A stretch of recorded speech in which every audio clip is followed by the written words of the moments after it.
Seth Wright spends most of his free time in the wood shop at Nebraska Innovation Campus. For some reason, this old wood smells like lemons. I'm not really sure why. It's not lemon wood, so.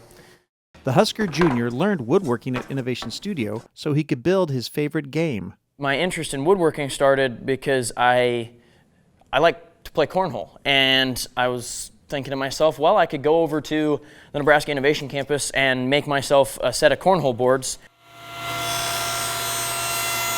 I think the only downside to Innovation Studio is that it's not open 24/7, because if it was, I would be here 24/7, but that's also probably good because I need to, eat, sleep, and study on my schooling. To get more practice working with wood, Wright discovered a place to find free material. And so I decided I'd just grab some scrap wood out of the scrap bin and, just make something small and just have some fun, right? And it actually turned out to be pretty cool looking, and I sold it to a friend of mine, and I thought, I really could do this.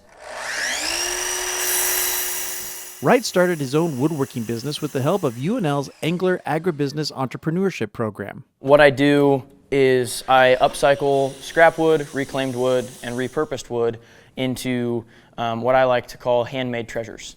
Some of the treasures Wright creates are drink coasters, picture frames, and one-of-a-kind cutting boards. And this guy is pretty fun. He's a shark charcuterie board.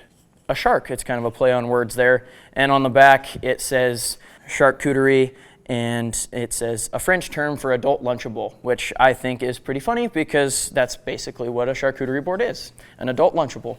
Wright plans to keep building his sustainable woodworking business and eventually make furniture. Everybody always tells you to do what you love and you won't work a day in your life, and I love doing this, so I don't feel like it's work, and I think that that's a perfect way to go about doing anything, really.